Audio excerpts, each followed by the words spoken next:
Hello everyone and welcome to comfortable studies. मैं हूं Parul ma'am और आज हम क्लास 7th की साइंस का lesson number 17 forests our lifeline इसके कुछ चैप्टर के कवर करते हुए कुछ प्रैक्टिस क्वेश्चंस हैं, इनको कवर करेंगे।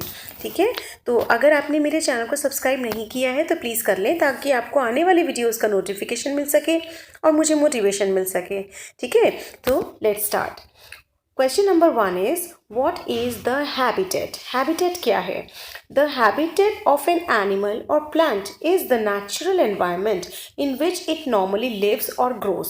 मतलब किसी भी एनिमल या प्लांट का जिस भी एनवायरनमेंट में वो रहते हैं, जो नेचुरल एनवायरनमेंट होता है जिसमें वो नेचुरली रहते हैं या पनपते हैं या जीवन अपना जीते हैं, उसको हैबिटेट कहते हैं। ठीक है, the habitat of an animal और plant is a natural environment, ये इसकी डेफिनेशन है, आप अभी याद कर सकते हैं। ठीक है, next question is name some trees that be found in forests. हम जंगलों में कुछ मेन बहुत इंपॉर्टेंट ट्रीज कुछ देखते हैं जो कि बहुत बेनिफिशियल होते हैं हमारे लिए। वो कौन कौन से हैं? तो शीशम, सेमल, नीम, टीक, साल, बैम्बू, कचनार, फिग, पलाश, खेर, आंवला। इनका अलग अलग यूज होता है। ठीक है, next one is what is the crown. Crown क्या चीज़ है? The branchy part of a tree above the stem is known as crown. Crown होता है, जैसे सपोज हम ये ट्री है तो ये तो इसकी ट्री की ब्रांच होती है और इसके ऊपर जो अलग अलग शेप का ये जो लीव्स का जो ब्रांचेस का जो ग्रुप होता है उसकी जो फॉर्म होती है उसे कहते हैं क्राउन। और ये अलग अलग तरीके से होता है। कुछ ट्रीज देखो ऐसे होते हैं लॉन्ग, कुछ गोल और अलग अलग शेप में होते हैं। ठीक है, next question is what is a canopy. Canopy क्या चीज़ है? तो इन द फॉरेस्ट, जंगल में, the branches of tall trees look like a roof over the other plants, this is called canopy. Canopy होती है जब जंगल में अलग अलग साइज के प्लांट्स होते हैं, हर्ब्स होते हैं, श्रब्स होते हैं और टॉल ट्रीज भी होते हैं। तो इनमें से जो टॉल ट्रीज हैं जब वो आपस में इतने पास पास होते हैं कि उनकी जो ऊपर का टॉप होता है वो एक छत की तरीके से काम करता है। किसके लिए? दूसरे अदर प्लांट्स जो कि लोअर प्लांट्स हैं उनके लिए। और जो फिर सेकेंड, तो इस तरीके से बहुत सारी लेयर्स बन जाती हैं। तो what is canopy? In the forest the branches of tall trees look like a roof over the other plants, this is called a canopy. Okay, next one is what are understoreys. Understoreys क्या चीज़ है? तो trees have crowns of different shapes and size so create different horizontal layers in the forest, these are known as understoreys. तो अभी जो बताया था, जो कैनोपी होता है तो अलग अलग साइज, जैसे टॉल ट्रीज ऐसे रूफ की तरीके से बना लेती हैं, जो मिडिल ट्रीज है वो उसके नीचे, और उसके बाद जो छोटे छोटे स्मॉल प्लांट्स होते हैं वो भी एक शेड जैसा बना लेते हैं। तो trees have crowns of different shapes and sizes so create different horizontal layers in the forest, these are known as understories. Okay, we come to the next question. What is humus? Humus क्या है? ये आपने पहले भी पढ़ा होगा। तो micro organisms जो होते हैं, बैक्टीरियाज होते हैं या फिर और बहुत टाइप के माइक्रो ऑर्गेनिजम्स होते हैं, जब ये डेड प्लांट और एनिमल टिश्यूज़ को फीड करते हैं, मतलब उनके ऊपर ये रहते हैं और उनसे ये फूड जो है वो एब्जॉर्ब करते हैं and convert them into a dark coloured substance called humus. तो जंगल में यानी फॉरेस्ट में क्या होता है कि जो पत्तियाँ, सूखी पत्तियाँ होती हैं, ये सब नीचे जो धरती होती है उस पर गिरते रहते हैं, फ्लोर पे वो गिरते रहते हैं। फिर क्या होता है?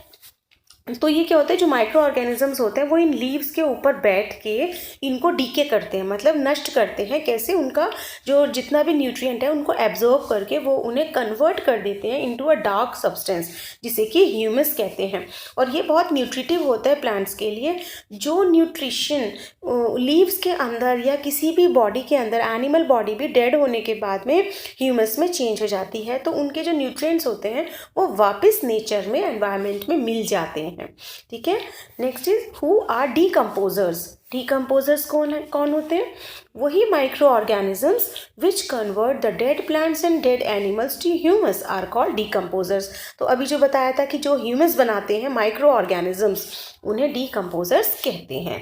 Now we come to the next question, that is arrange the following components of a food chain in proper sequence.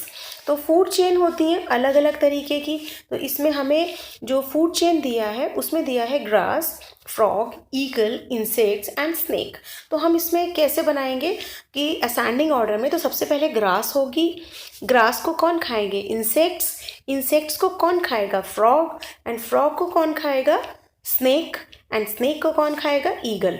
तो ये फूड चेन है और इसी तरीके की और भी फूड चेन्स होती हैं जो आपस में इंटरलिंक्ड भी होती हैं। तो यहाँ पे हम इसका आंसर देखेंगे, दिया है ये यहाँ पे ग्रास, ग्रास के बाद insects, frog, snake and eagle. अच्छा, एग्जाम में ये क्वेश्चन और किस तरीके से आ सकता है कि हमें इसका एक डायग्राम शो करना है या फिर हमें उसको रिप्रेजेंट करना है with the help of diagram. तो हम इसमें कैसे बनाते हैं? फूड चेन को ऐसे इस तरीके से वर्टिकली बनाते जाते हैं। तो नीचे हम ग्रास ड्रॉ करेंगे, उसके बाद कोई इंसेक्ट बनाएंगे, फिर एक फ्रॉग बनाएंगे, देन एक स्नेक ड्रॉ करेंगे, उसके ऊपर एक ईगल ड्रॉ करेंगे। तो इस तरीके से हम इस क्वेश्चन को डायग्राम की फॉर्म में भी सॉल्व कर सकते हैं। ठीक है, नेक्स्ट क्वेश्चन है why forest are called lungs. Forest को लंग्स क्यों कहा जाता है? क्योंकि हमारी बॉडी में लंग्स का काम होता है गैसेस का एक्सचेंज। ऑक्सीजन जो हमारी बॉडी एब्जॉर्ब करती है उसको बॉडी के लिए यूज़ में लेना और उसके बाद वहाँ से कार्बन डाइऑक्साइड को इकट्ठा करके बाहर बॉडी से थ्रो कर देना। तो ये हमारा लंग्स का काम होता है। तो यही काम जो है वो फॉरेस्ट भी करते हैं। कैसे करते हैं? कि plants release oxygen through the process of photosynthesis, ये तो हमें पता है। This oxygen is taken by animals for respiration. अब यही ऑक्सीजन जो प्लांट्स ने निकाली, जो जंगलों से मिली, वो किस में ले ली? एनिमल्स ने रेस्पिरेशन में ले ली। Also maintain the balance of oxygen and carbon dioxide in the atmosphere. फिर हमने जो कार्बन डाइऑक्साइड निकाली वो वापस इन प्लांट्स ने ले ली। तो इसलिए ज़्यादा से ज़्यादा प्लांट्स या जंगल जो होते हैं वो ऑक्सीजन को रिलीज करते हैं, कार्बन डाइऑक्साइड को एब्जॉर्ब कर लेते हैं, इसलिए इनको लंग्स कहा जाता है। Okay, and these were the only questions which I wanted to cover in this part. So keep watching my videos, also subscribe and like and share. Okay, happy learning. Bye bye.